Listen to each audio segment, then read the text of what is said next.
Hello, dear friends. Here we are. We made it. Here we are at Kardec Radio, working on the book Evolution into Worlds.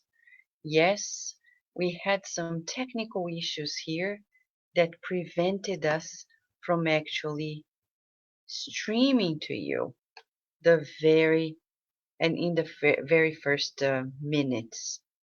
So right now we are here with you at Kardec Radio. Welcome in. I hope you are able to join us today. It must be a very important chapter because it's the first time that we're experiencing this ever.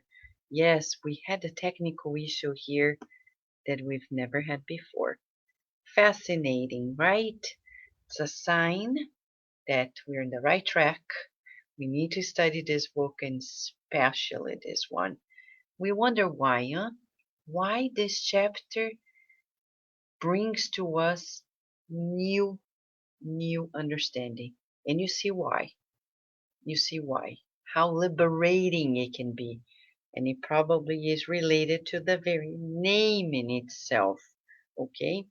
So I'm opening here since we had some technical glitches and the reasons why we couldn't be opening this. So welcome everyone. Don't go away. We hope people are able to join us because this is a must chapter. It talks about us, the soul, and discarnation. Why is this so important? Well, discarnation is actually like homecoming. We're going back to our home. So we need to pay attention to what we do in our life that will affect in our way back to our home. Okay? So while our PowerPoint is opening, Mamma mia, what a day. Let's say a prayer to make sure that we are on the same page of the good spirit, shall we? So, this is the topic we're going to be studying, soul and discarnation. All right, finally. So let us pray, asking that the good spirits help us. Dear Lord of life, we understand that knowledge is power, the power of change. Change in our lives, to open ourselves to the new and to the good. Thank you for bringing us renewed awareness, and especially for the opportunity of being here tonight, encouraged to share these teachings that are certainly liberating.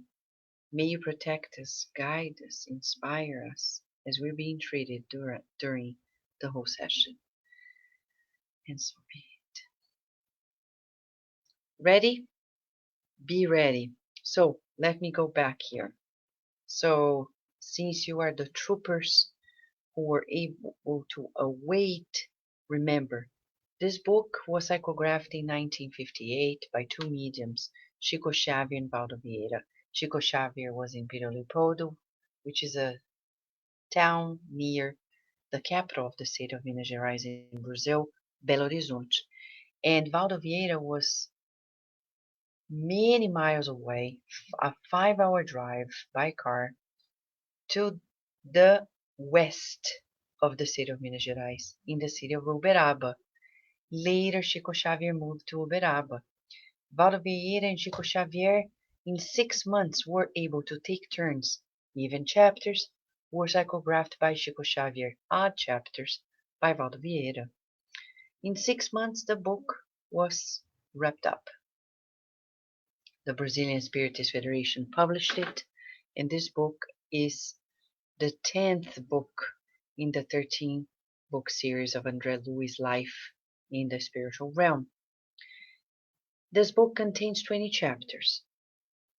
The first 40 chapters. The first 20 chapters is all about the evolution in two worlds, the spiritual body and how we evolve. The second part is about many issues in life: marriage, divorce, miscarriage, abortion, discarnation, separation of loved ones, language of discarnate spirits, justice in the spiritual realm. Beautiful questions about infections, microbes, blah, blah, blah. You see it. Fascinating. But it changes our lives, as Emmanuel says in the preface of this book. Andre Luiz is bringing to us the awareness that we are immortal.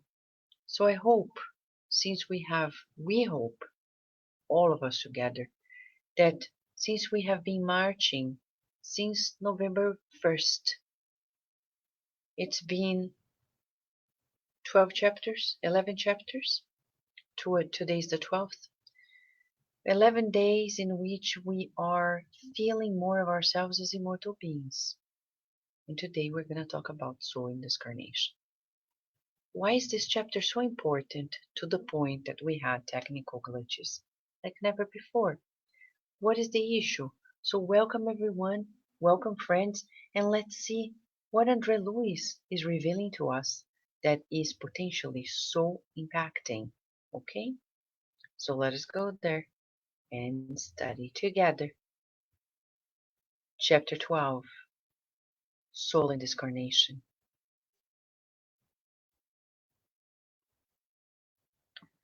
Andre Luiz begins this chapter by telling us about things that I will present to you beforehand. He talks about two types. Okay, let me go back here.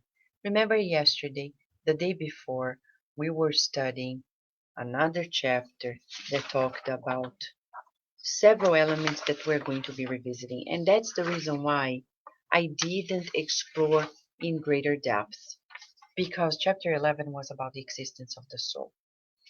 And he talked about the formation of our tissues and differential cells in our spiritual body and physical body, what we call histogenesis. And he says, in an analogy in nature to the phenomenon of metamorphosis, in which we change our form, that we in our evolution also go through similar stages, especially when we talk about the cycle of life: birth, growth, transformation, death, rebirth.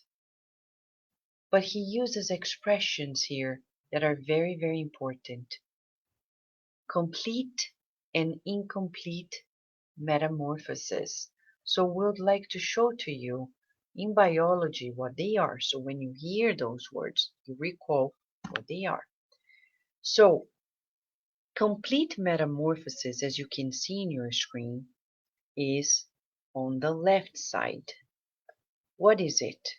Well, there is an egg, and then it goes through the stage of larva, and then later, like the caterpillar, leaves, grows, and then will be inside of cocoon that science calls the pupa. And after leaving that cocoon, a new form, metamorphosis, a new form, the adult form. That is also called holometabolous. Okay, complete metabolous. And then there is the incomplete metamorphosis, which exists in nature. There are some bugs that you see that go through the process. There is an egg, and they go through small versions of themselves until they become adults. The young nymph, the later nymph, and the adult. They don't go through the stage of pupa. There is no cocoon. Okay? So let's move forward. You're also going to hear in this study the word histogenesis. Histo means tissue, Genesis means origin, making off of it. So when André Luiz mentions the word histogenesis, he's talking about the formation of different tissues from undifferentiated cells. Nowadays we talk so much about stem cells, right? Those cells that from which we can have a derivation, a diversity of others. So that's what André Luiz is referring to. Histogenesis. They can be lung cells, thyroid cells, digestive cells, cardiac muscle cells, skeletal muscle cells, kidney cells, red blood cells, smooth cells in the gut, skin cells, the neurons, pigment cells. That's what it is. So I'm just giving you a few terms because you're going to hear a lot about them throughout this chapter, okay? As we did yesterday. So André Luiz begins by talking about metamorphosis and discarnation. He says, classifying the events of discarnation, it is important to resort to the world of insects. And remember that there are those of total metamorphosis, okay? Of metamorphosis, as well as those of incomplete metamorphosis, such as the hemimetabolic insects, whose larvae leave the egg and immediately becomes an individual without going through the pupal stage, as the chewing lice, which is called in science melophaga, devoid of wings, although they possess a mouth-part crusher system. What is he saying here? He's saying when we talk about discarnation, so we understand the process, let us borrow the visual of the stages of the transformation of the form as in the insect metamorphosis. Okay? Put a pause here for a second, because if we don't feel the scriptures, there is no meaning at all. Okay? We want to ask a question. It's important to ask this question. So, when we talk about discarnation, what do you feel? I mean, we know discarnation happens, but now André Luiz is going to tell us about facts that may make us feel differently about this life and discarnation of ours and loved ones. So, for you, what comes to your mind when you think of discarnation? Death of the body and the detachment of the spiritual body that is connected to the physical. What do you feel? Good? Bad? Is it blurry for you? Or is it a certainty? I'm comfortable with it. What happens actually to you, your spiritual body? Because we know the physical body is going to stay here. It's going to be recycled in nature. And then what happens when we are detaching soon after? So that's precisely what André Luiz is going to tell us. That may change the way we're living this life. You see, this chapter is strikingly important. It's about the way we feel in this life. It may impact hugely in the afterlife. So then he tells us the following, and I'm going to share with you the slides so we can keep on visualizing it. Shall we, friends? Okay, so he says, metamorphosis and discarnation. So he continues, featuring unique characteristics in the chapter of transfiguration on all orders in which we are divided, insects somehow expressing the development of metamorphosis the series of events that prevails in the discarnation of beings of a higher nature. So here we have the pupa as the very stage that he's talking about. Okay, so when we're incarnated, larva, the pupa, the transition to the freeing step when we go back to the spiritual realm. He continues. In relation to men, meaning human beings, mammals that are related to us by extreme ties of kinship, like primates, when they are discarnated, they stay together in their nests, amongst those they have been together, because they do not have continuous thoughts to obtain the means proper for the maintenance of the new form. Okay, pause. What does that mean? What does that mean? Right? You may be asking, what is the meaning of it all? What does Luiz want to tell us when he's mentioning this? I think this is strikingly important because he's going to explain to us why this happens. Like inferior animals, okay, the primitive man, we're going to see this information being repeated in this chapter. As a good educator, he repeats in different ways to reinforce the message. But here he is saying, when discarnated, we stay together. And because of their level of evolution is inferior than ours, they have still fragmentary thoughts, they don't know what to do. So when people tell us that even as humans at our level, many people may stay around. Hold that thought. We're going to repeat that information later in another slide and discuss it more. But he's just preparing, summarizing what we're going to dissect throughout the body. But he's telling us that when we are less evolved, we discarnate and we stay close to our companions. And we don't know what to make of the afterlife. That's why Kardec explains to us that there are spirits on the earth, many of them, that believe that they're still living. They don't in the flesh. They don't realize that they have already passed away. And they stay around. Did you know that one of Chico Xavier's sisters, she was so attached to her family that when she was married, a good woman, but very attached, when she discarnated, she didn't want to go anywhere. She wanted to stay there.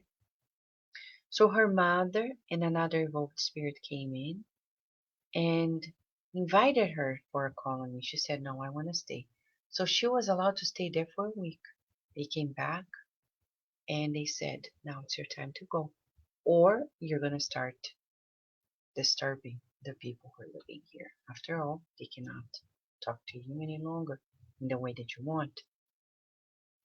And that happens in many, many, many, many, many, many, many, many cases. If others do this, that's not a problem. The problem is, would you potentially be in that situation? If you discarnate today, are you going to stick around? Or you're going to be able to fly? Many of us think, no, I will. We don't know ourselves. You want to make a test? Easy. How easy is it for you to think of not talking to your loved ones for a month? Oh, that's hard. I agree with you. It's hard. But there you have a thermometer. That's a thermometer, easy thermometer, to see if we are easily detached. That doesn't mean we don't love. It means that we are at ease with that temporary separation. So think about this in the next 24 hours. Think about it, an exercise. In the next 24 hours. Today, I took my train back home in the spiritual realm. I won't be able to talk to my loved ones for a month. I'm just saying, figuratively speaking. How are you going to feel? Desperate? Good? Depressed? Pretty bad? Etc. etc. Or you're going to fight against it. Remember the No Solar book by Luiz? He talks about the girl who had a fiancé. She discarnated quite young, and she couldn't take the pain of being apart. She was distraught. She was completely imbalanced. She couldn't understand why she couldn't be there. So, for us, today, the lesson is asking us to prepare ourselves for that moment. Are we ready? There are people who say, oh, I can't go by one day without talking to this person, or we understand. One thing is to be diligent in our relationships. Another is to be attached. Two different things. So it's good to exercise detachment. You know, you may be asking, Vanessa, how do I exercise detachment? You want to feel it? If somebody's very close to you, your children, your spouse, when they go to sleep, look at them when they're sleeping and think. They are semi-dead. Because when we sleep, we are in partial emancipation, as the Spirit said to Kardec. So think about this. Look at them and say, they could be dead now. What am I going to feel? Visualize them as an immortal spirit. Forget the physical form and emanate to them. May you be well wherever you are. I love you, and God is taking care of you. That's a practice. That's a practice. That's why Jesus said, God above all things, including the form of our loved ones when they are incarnated, because that's just a form. It's not them. So that's one way we can practice detachment, and practice in such a way that you feel yourself okay if you are with them and if you're not. Because when we suffer through because of the distance, it's a sign that we are not doing well. You think Jesus suffered or suffers because he's not incarnated with us? No, and he's our guide and model. He said, friends, I'm going to discarnate before you. Be prepared. And they were like, what? What are you talking about? Forget about it. Don't talk about it. Are you crazy? No.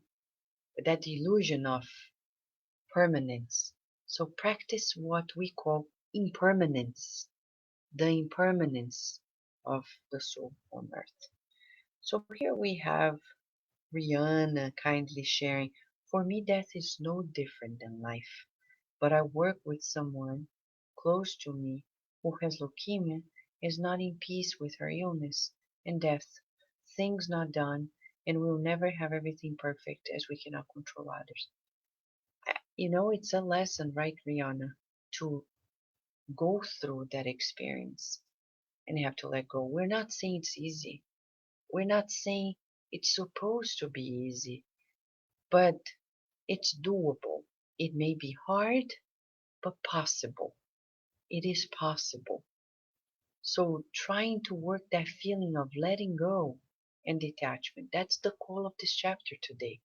I'm not saying it's easy, but the invitation of the spirits is practice these feelings of detachment, because sometimes we're just like inferior inferior beings in the evolution, our previous stages, when we're so attached, that when we discarnated, we're still there.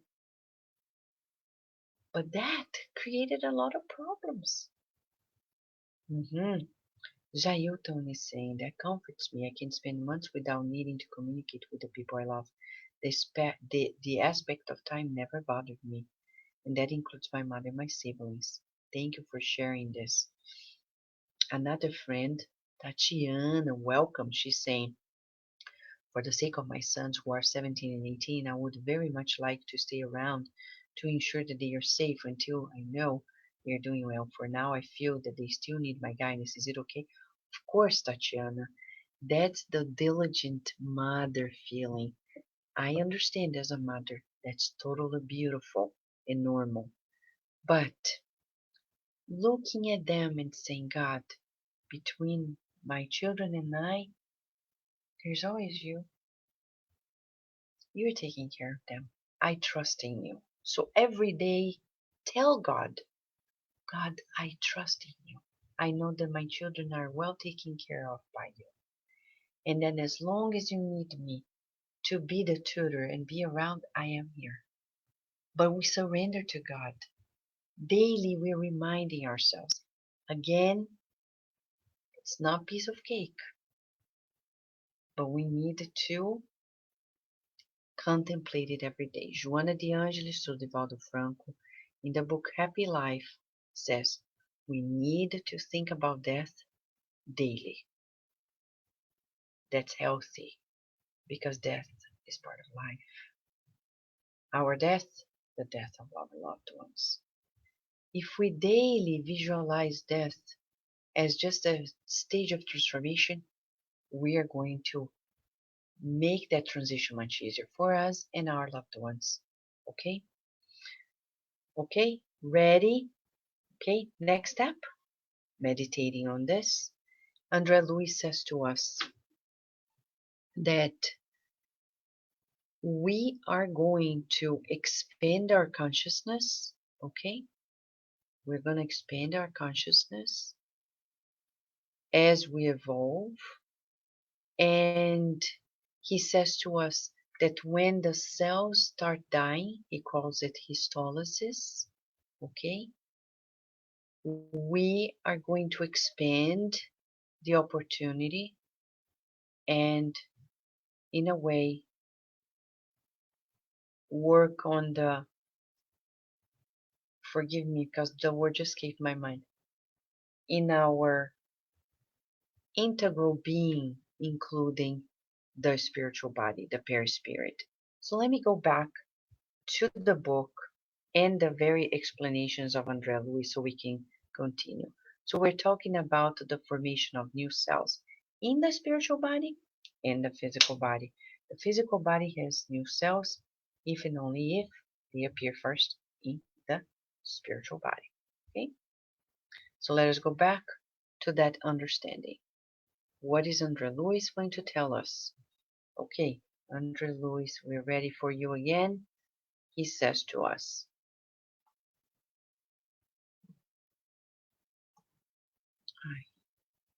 okay,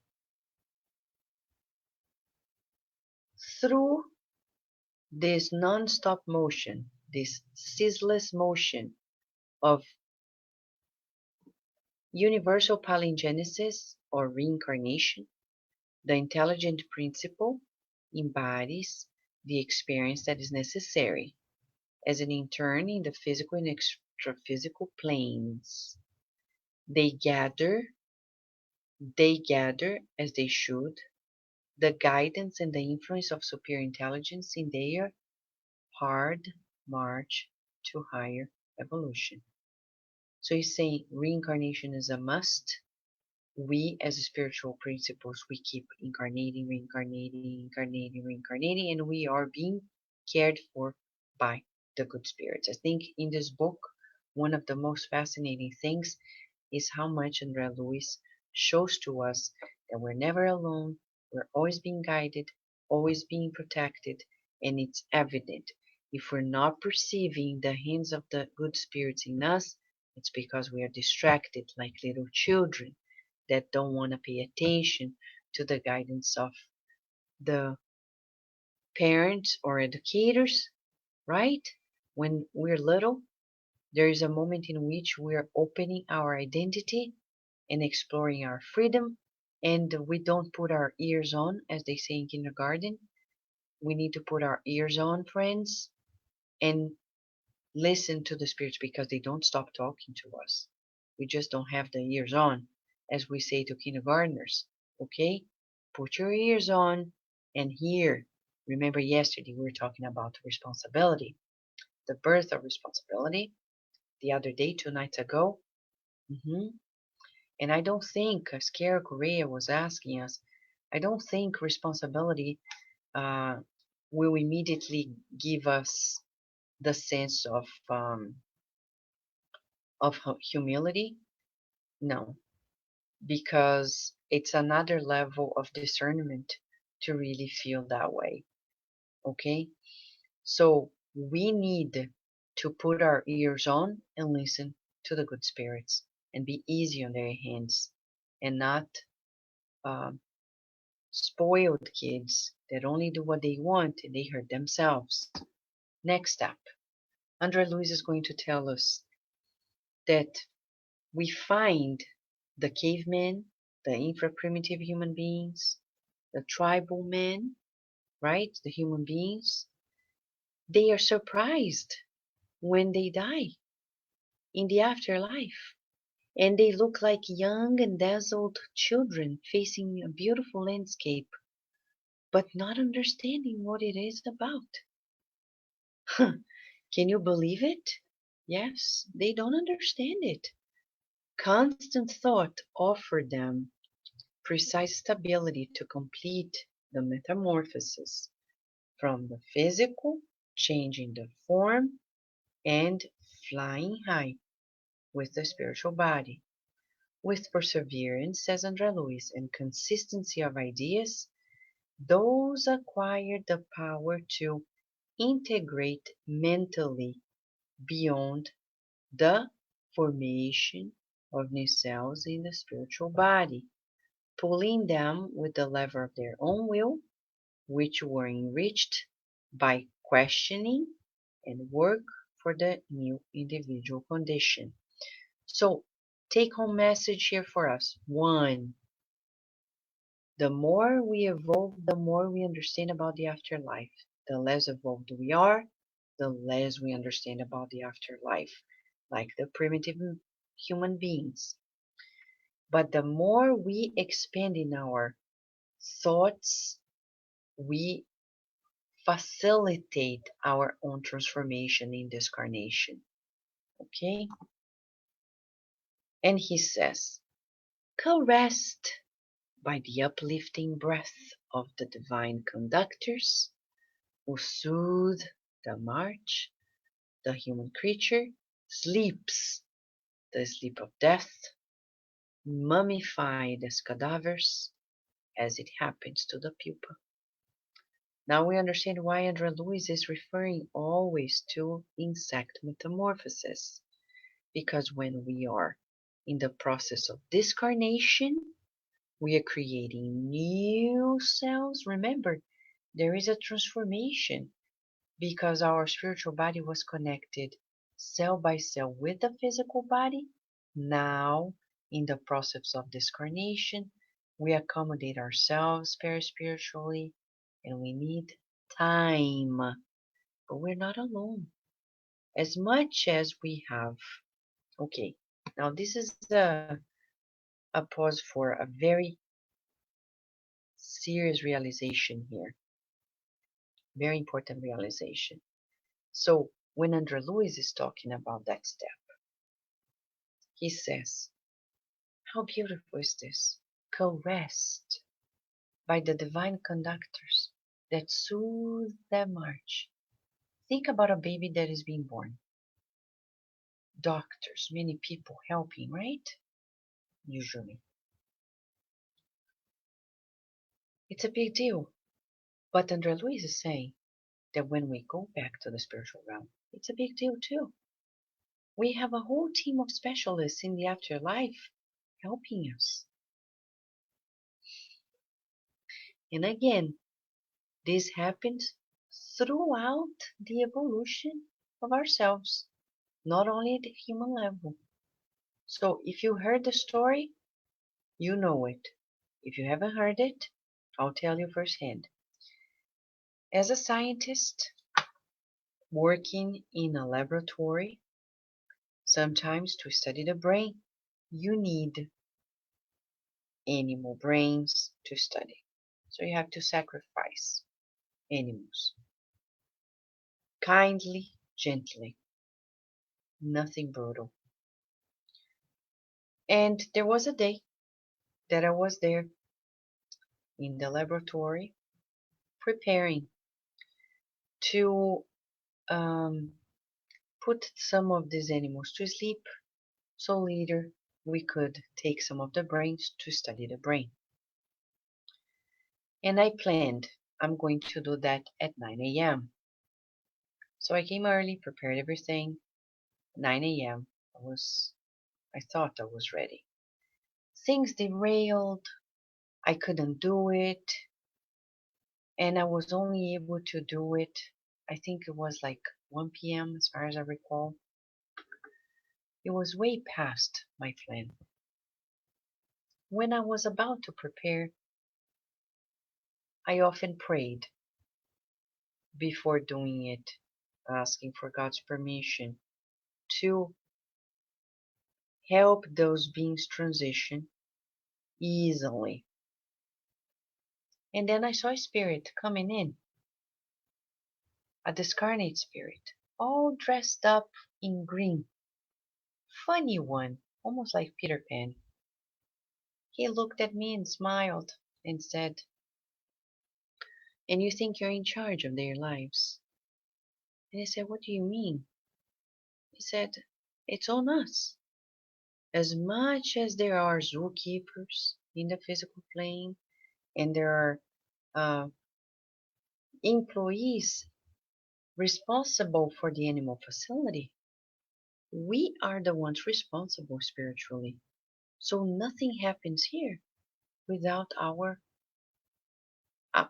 works. So you couldn't do the sacrificing of these animals at the 9 a.m. because we had a different plan."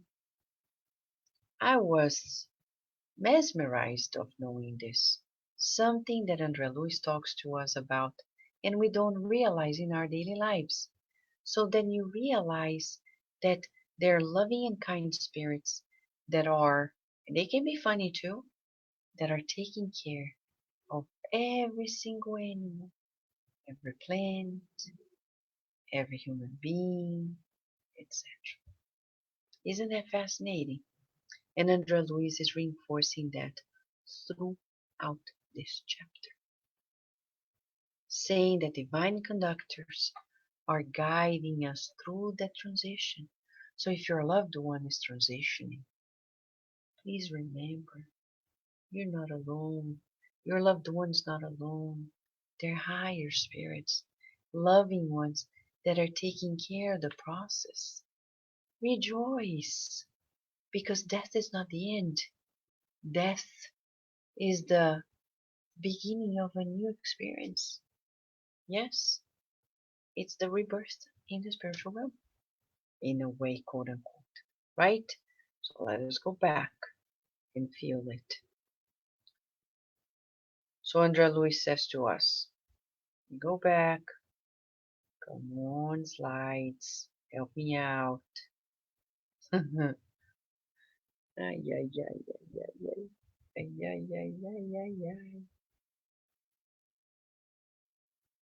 Ay, okay, here we are.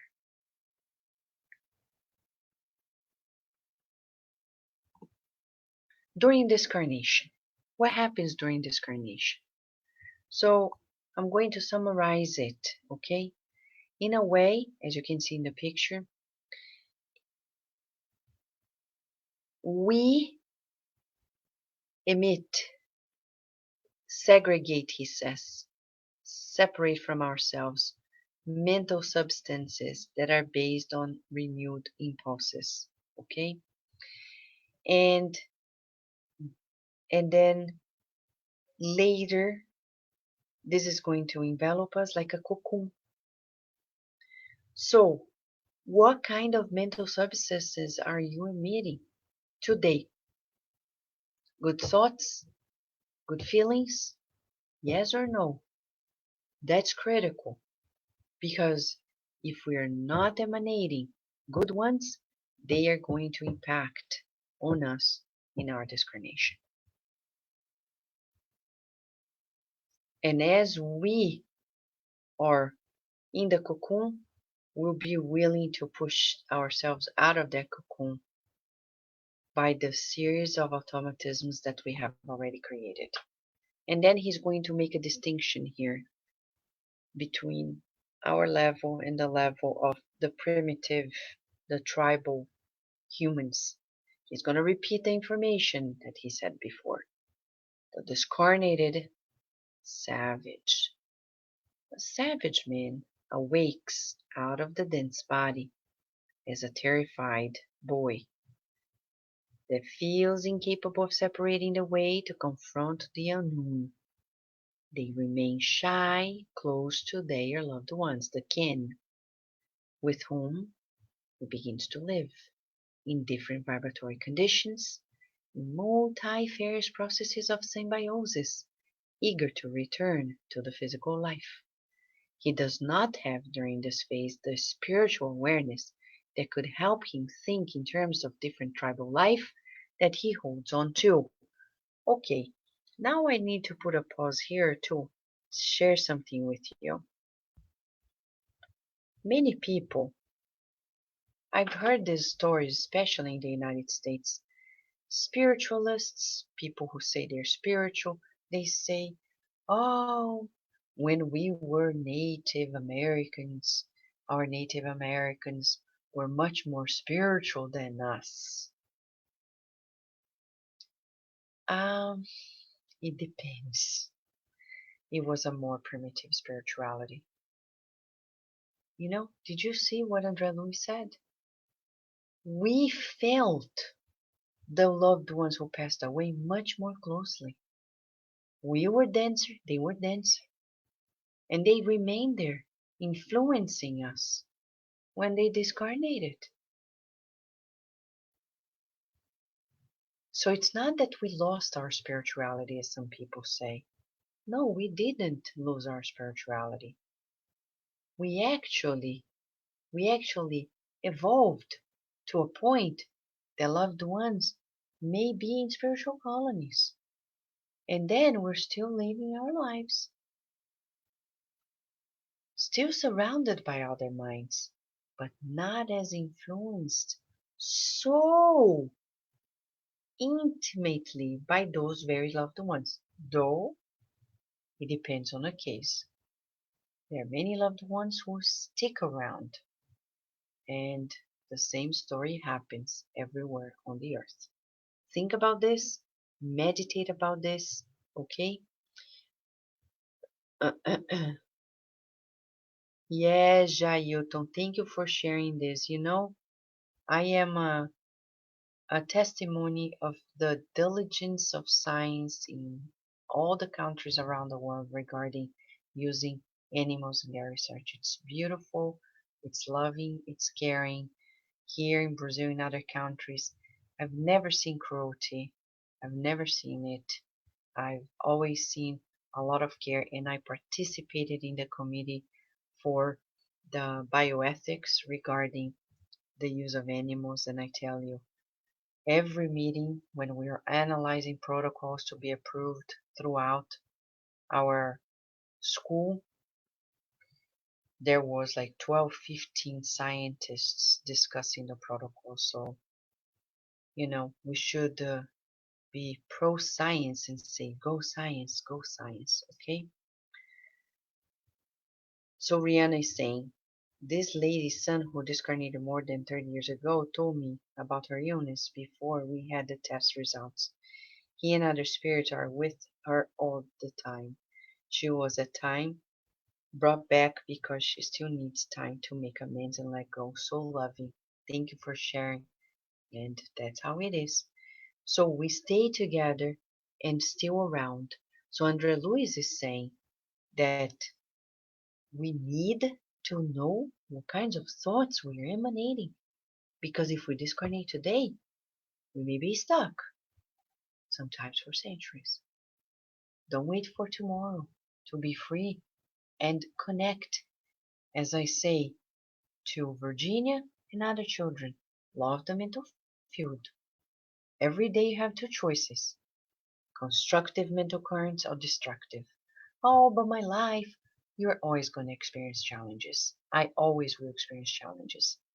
But to go through challenges with optimism, with livelihood, with discipline is much better than hectically and trying to be peace and love and not focusing. We need to focus and say, do the good, feel the good, spread the good, but discipline of the mind and the body. Feelings, words, actions, right? So let's go back because Andre Luiz wants us to know more. You think he's done? No, he's not done. Mm-mm. He now tells us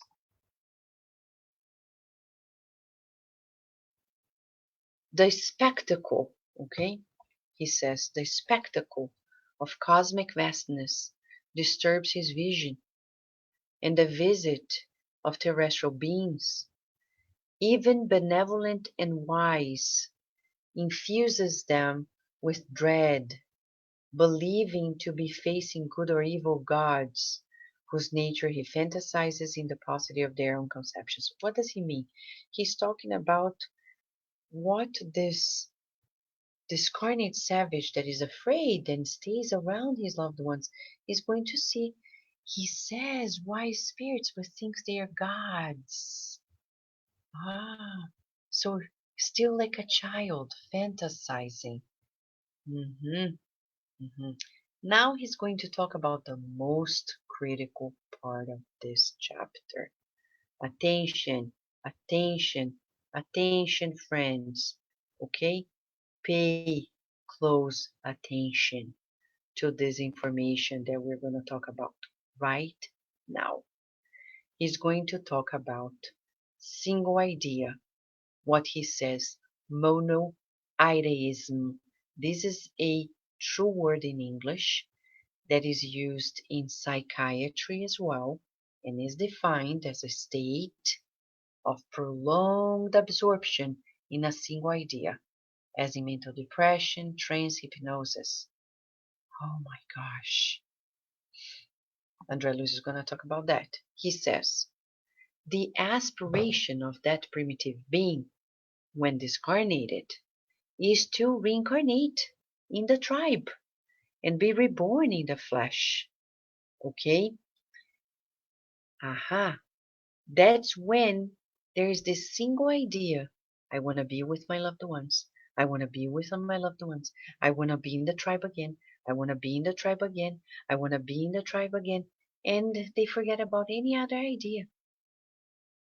Creation of mono ideas, single ideas, mono ideation.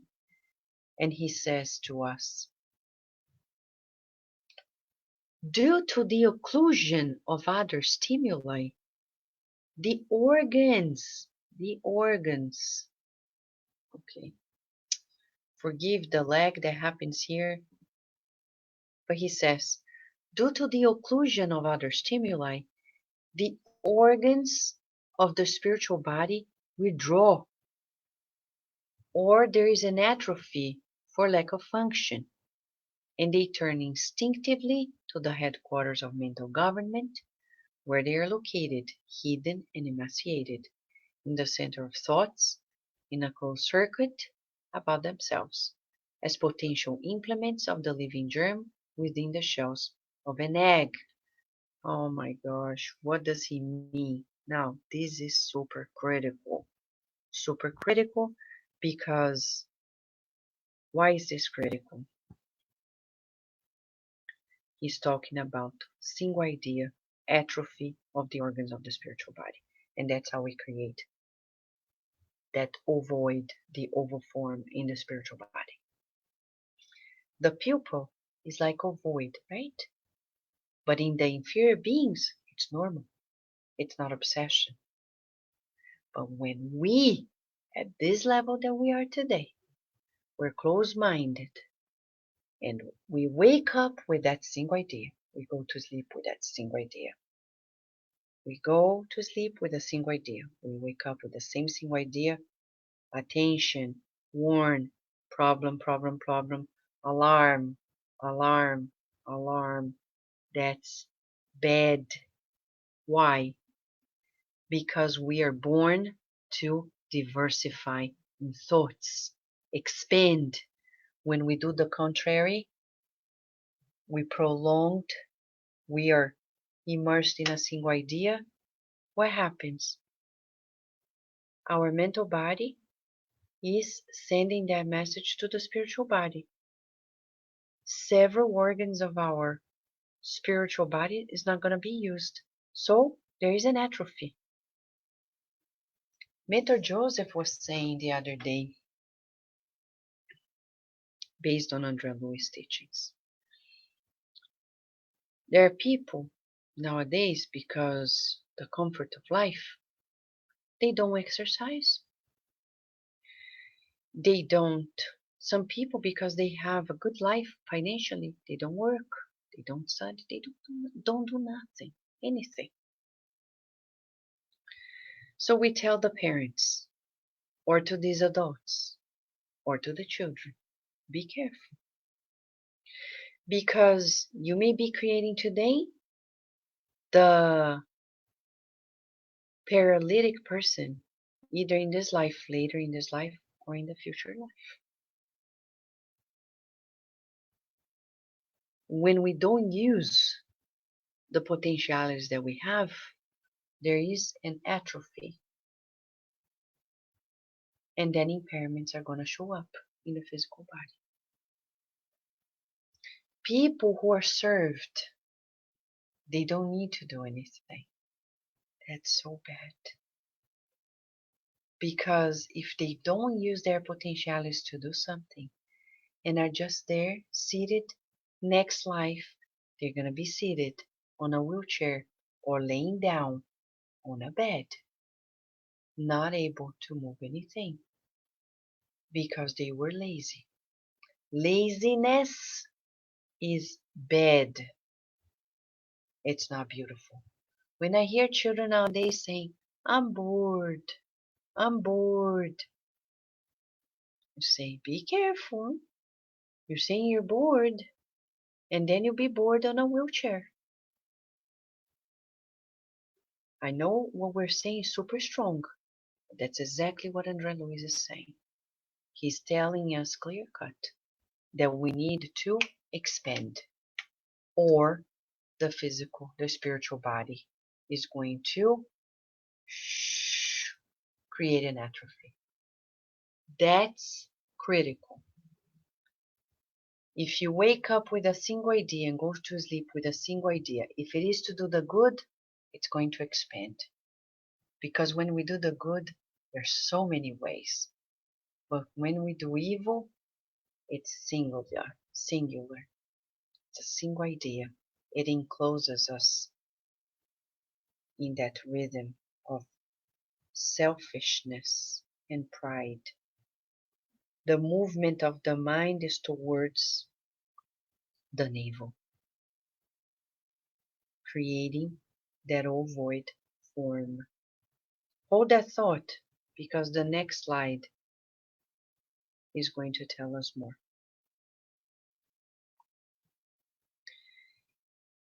Monoidism is only reversible in reincarnation. Okay? I mean, In many cases, if it's reversible there, it's going to take time. So now he talks about that formation of the ovoid. He says during that period when the savage is only willing to reincarnate and be with their friends and creates that single idea, okay, they lost their spiritual body, the form of the spiritual body, and now it's an ovoid body. It's an ovoid body. Andre Luiz in the book Liberation talks about it in cases of obsession. So hatred, okay, I see many people nowadays because of politics, because of social issues, they become enraged, indignated. Those are mental emanations that are very dangerous, so dangerous that is going to creating them that single idea, and they're going to be imprisoned by those who, just like them, are enraged, indignated. Are you somebody who is constantly indignated about others? Look what they do. Bad. That. Bad. Everything is bad. Oh my gosh, this world is horrible. And there are other spirits who are looking at us saying, look at her. She thinks she's better than others. I can't believe it. And they are also enraged, indignated, and then the obsession begins. But who opens the door? We do. So the best way is seek the good. Seek the good in the bad, in the social, economic, historical, political aspects of our lives. To spend our whole day being indignated, enraged, feeling superior to everybody is a psychological illness that needs treatment and spiritual treatment as well. There are many people who are living like that nowadays, and it's driven by pride and selfishness. We need to get out of that single idea. Okay? Andre Luiz, the next step, he tells us about the physical form. Oh, sorry. He's going to talk about, since they are willing to progress, we're willing to progress. He now explains to us the beauty, the beauty. Discarnated spirits, eager for reintegration into the physical world, needs the genetic vessel of the woman who harmonizes in with them along the lines of affinity and consequently inheritance. Pause. Pay attention to this. Let us pay attention. In the Gospel according to Spiritism, okay, chapter 14, honor father and mother. Item 9. St. Augustine says to us that there are spirits whom we need to reconcile with. They are prepared to reincarnate in our family. They need us in the form of the body of a woman to be the vessel. No gestation is possible without minimum harmony, affinity. Okay? It doesn't mean we are equal. It means we have common points. Why am I saying this to you? Because St. Augustine is going to say the beauty of the law of love. That's the ultimate law of love. And when we see a mother struggling to love her child, she needs treatment. She needs support. because you just stated that life. So there are common points. And when we see the child in any form, as a child or adult or an adult, struggling to love the parents, especially the mother, in whose body we've been together, closely together, perispirit to perispirit, we forgot the love. So, in this slide that we're seeing, Luiz is explaining to us that reincarnation happens, and by principle, there must be common points of affinity and harmonization between the vessel of life, the mother, and the child. When a mother abandons a child, the mother is sick, needs help, needs treatment. When the mother doesn't know how to love a child, struggles, pushes away, she needs help. And when a child doesn't know how to honor the father and the mother and the father, they also need help to heal in their feelings, in their affection. So, therapeutic item 9 of chapter 14 of the Gospel according to Spiritism. Because inevitably, we need to reincarnate and make peace, reconciliation.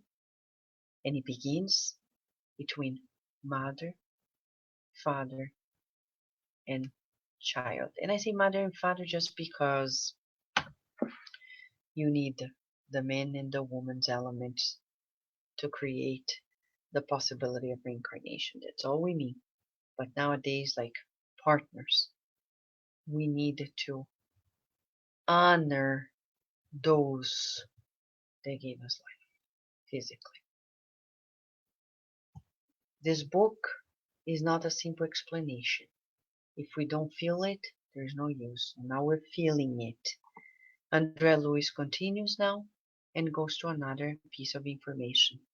He says, assimilating organic resources with the help of a female cell, fertilized and fundamentally marked by the father's genes, the mind develops by itself new physio-psychosomatic vehicle, drawing to their hidden modes the physical cells to reproduce by mitosis, right? The cell division in accordance with the guidelines imposed upon them. That is reflecting the conditions under which the discarnated mind finds itself. What is he saying here? He's saying that you and I, when we reincarnate in the first cell at conception, we are going to draw upon us the genetic elements that we need. So we cannot blame our father or mother for illnesses, problems, difficulties, etc. We attract what we need, the physical instrument, the physio-psychosomatic vehicle that is going to move the physical body. It's going to affect our perispirit. Of course, we are molding the physical form, molecule by molecule, as Kardec says. So now he goes back to discarnation. To wrap up this chapter, we have 3 slides that are so important, and I summarized here some of the information we can't lose sight. Don't worry, because Luiz is going to repeat in other chapters. Do not worry.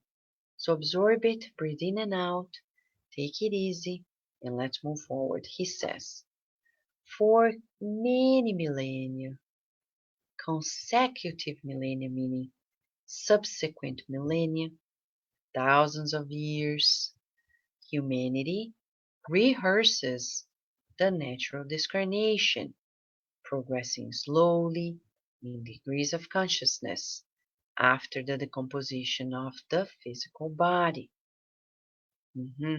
Not everybody is fully aware of what's happening in the afterlife. It's a gradual expansion of our consciousness. That's why it's a big deal for us to learn here. Like the spirit guide of Divaldo Franco, Joana de Angelis, the spirit Joana de Angelis told Divaldo once, Divaldo, he asked, how will I know if I have discarnated or not? He said, easy. Okay? If you don't see me coming immediately, right? It's a sign that you're emancipated partially, but not totally. Okay? But say a prayer. So Kardec shows it to us in the book Heaven and Hell, in the prayerful part of the Gospel According to Spiritism, and the teachings that show to us in several books by André Luiz, showing to us if you have the habit of praying when you're in the afterlife and you pray, look at André Luiz. He didn't have the habit, but one day, after 8 years, he woke up and said, I cannot take it anymore. Oh God, please help me. He was rescued. So, are you sharp in your prayer habit or not? Are you? Aren't you? We need to pray. Okay? Recalling the earlier comparisons with the field of insects, the uterus or the uterine matrix offers new shapes. How beautiful is this? Like an oven, right? You take a pot, like pottery, paint, put it in the oven, and it comes out beautiful. Now the same for us. The uterus is the expression of creativity. It goes in with new forms, and like larva feeds, ensuring expected transformation. The soul advances in experience, while in the flesh, acquiring merits or the merits according to our conduct. How old are you now? Don't need to tell me. Let's think. Have I gained awareness this far about myself? It's not knowledge for knowledge, but about myself. Have I? Am I moving forward or am I rooted? Because there are people who wake up and they only think about meeting with friends, partying, and pleasures. And they forget that we need to be applied students. You're in a classroom named Earth. So what is the lesson today, teacher? I wake up and say, Jesus, thank you, Master. What is the lesson today? The lesson of love. Pay attention.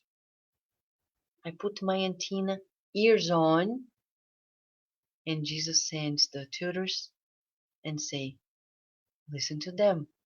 And they say, call this person, write that email, remember this, don't forget that. And we're like, oh yeah, I'll do it. My goodwill will open the door to listen to them. Ears on, friends. Ears on. Let's not be like kindergartners, because usually they have their ears off. I heard the other day Virginia saying that about their friends. Said, Mom, all my friends, they have their ears off. Sometimes they put it on, sometimes they don't.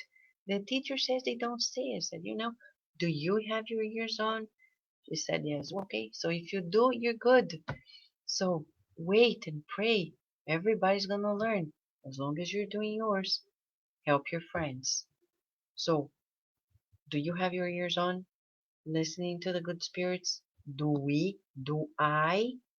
So, he says to us that each discarnation that he calls liberation, okay, at death, discarnation, we are going to familiarize ourselves in the extra-physical sphere. There is a moment of adaptation in the afterlife. We're going to review experiences. And I know people who think that just because they discarnated or loved ones discarnated, they discarnated and are running a marathon in the afterlife. Nobody runs a marathon in the afterlife. When we are in this planet, it takes time. Paul of Tarsus, Paul and Stephen book. I don't have the book here, it's downstairs. But at the end of the book, there's the description of the discarnation of St. Paul, Paul of the Apostle. He had that moment of, like dizziness, the spiritual disturbance that Kardec talks about in the book Heaven and Hell.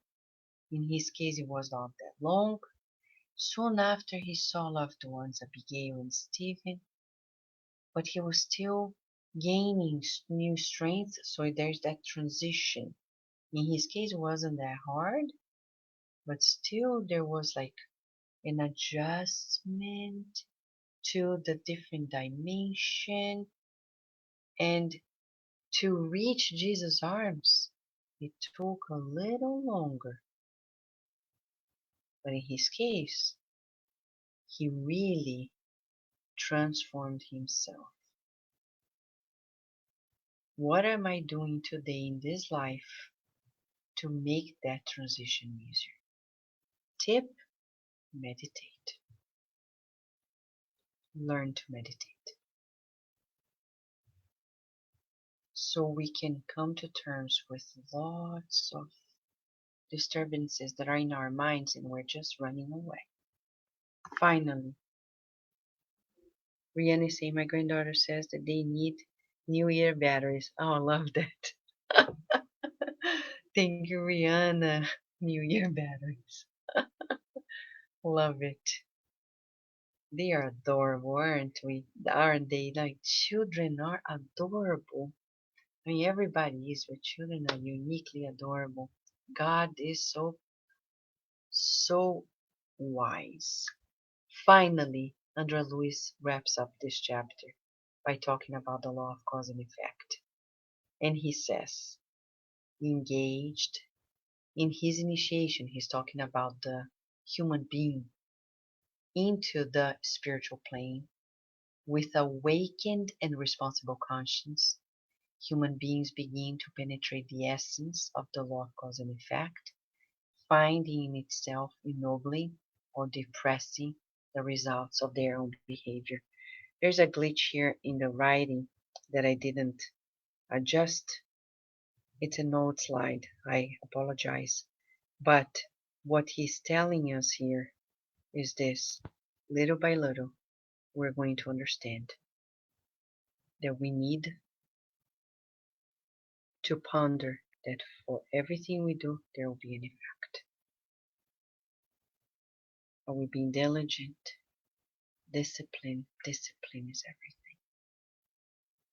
Sacrificing our whims.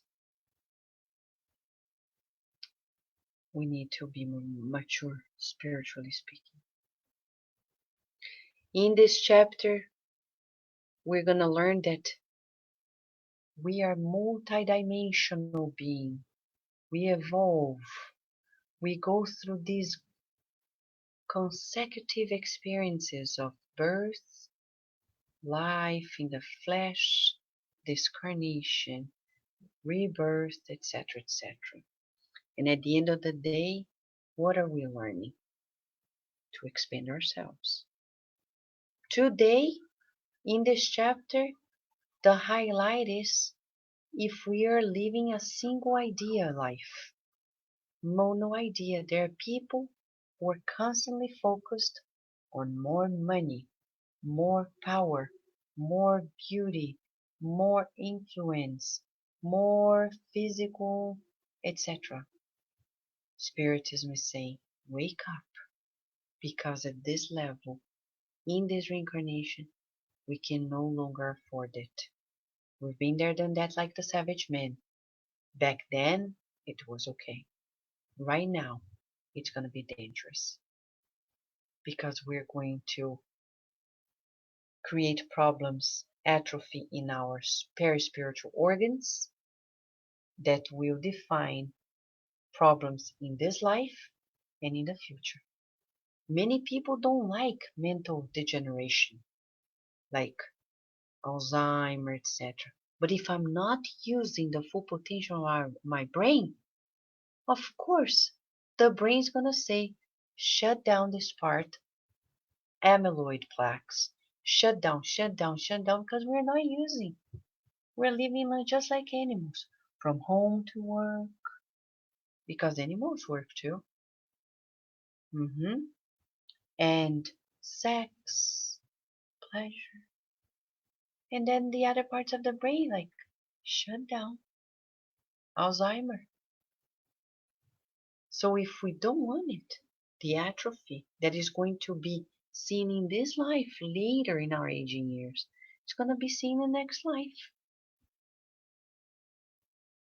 So this chapter brings to us greater empowerment. So let's expand to the new, the new. Let us tell ourselves, I love the new because I trust in God. God is teaching me the curriculum of life is beautiful. There's always something new. I'm open to the new. I'm open to the new and to all the good in the universe because good is all that exists in the universe. Everything else is just the absence of it. We need to expand. Okay? If your universe expands, my universe expands, the mental body expands, the spiritual body expands, the physical body is going to expand in new neurons, new health, new energy, rejuvenation. Okay? All right? Think about it, meditate. Tomorrow when we come back, God willing, we're going to come back for more. It's going to be chapter chapter soul and fluids, energies. What does André Luiz has to say about it? He's talking about manipulation of energies. What does it talk about? Is he going to talk about energy medicine? Probably. For now, I leave you with these thoughts and feelings and the research on our central theme, our single ideas. Let us expand ourselves and open ourselves to the good and the new. A big hug. Thank you, Valeria. Big hug of gratitude to all of you. Oh God, thank you. Thank you for this new and the good. Have a beautiful day and or night. Until tomorrow.